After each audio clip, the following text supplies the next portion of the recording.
Imagine this. Your once cheerful child is now moody, distant, or getting into trouble at school. You start noticing changes in their behavior slang you've never heard before. Attitude shifts. Maybe even a few red flags from their new friends.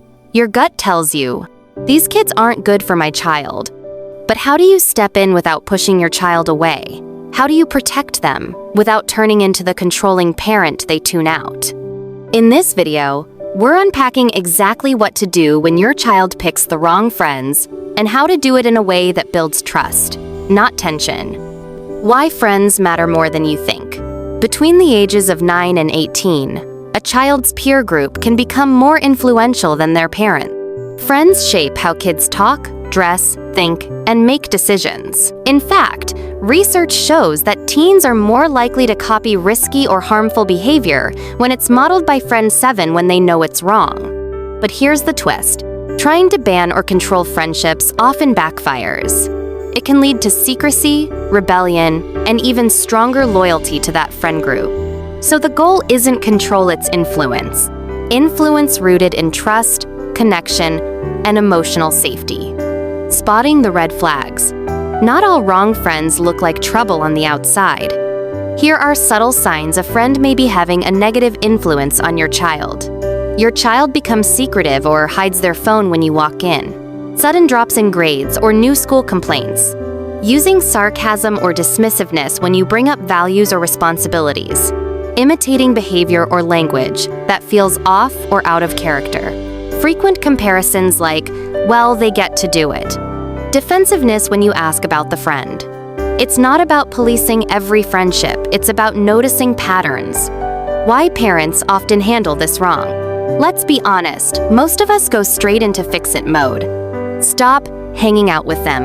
They're not a good influence. You're grounded until you stop seeing that friend. While the intention is love, the outcome is usually resistance. Why? Because in your child's eyes, you're not helping, you're attacking someone they trust. And when they feel forced to choose between you and their friends, the result is often painful distance. What works better? Curiosity, conversation, calm. How to respond the right way. Let's walk through the 5-step strategy to guide your child away from harmful friendships without making it a battlefield. Step 1. Regulate your own emotions first. Before confronting your child, take time to calm down. Kids are extremely sensitive to tone and body language. Come from a place of connection, not confrontation. Step 2. Start with curiosity, not accusation. Say things like, I've noticed you've been spending more time with Liam. What do you like about him? How do you feel after hanging out with them? Ask, not interrogate. Let them talk without jumping in. Step 3. Share your observations. Gently, not judgments. Example, I noticed your attitude has shifted since you started hanging out with them. I'm not here to criticize, just to understand. Step 4. Name the values, not the people. Instead of attacking the friend, talk about your family values. In our family, we treat others with respect. We care about being honest and staying out of trouble. This helps your child separate behavior from loyalty. Step 5. Encourage positive friendships. Sometimes, kids stick with toxic friends out of fear they'll have no one else. Help them build confidence and widen their circle. Invite new friends over. Get them involved in sports, clubs, or group activities. The peer pressure trap. One powerful parenting technique is role play. Say, what if they dared you to skip school? What if they made fun of someone in front of you? Walk your child through these scenarios and ask, what would you do? What do you think would be hard about that? This isn't a lecture, it's training. It builds decision-making muscles in the safety of home. When to step in. There are situations where stronger boundaries are necessary. Step in if your child is in danger, physical, emotional, or legal. There's evidence of drugs, violence, or criminal behavior. The friendship is causing serious mental health concerns.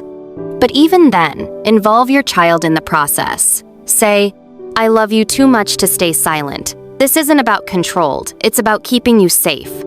What if they don't listen? Sometimes, kids will defend their friends fiercely even when you're right. This doesn't mean you've failed.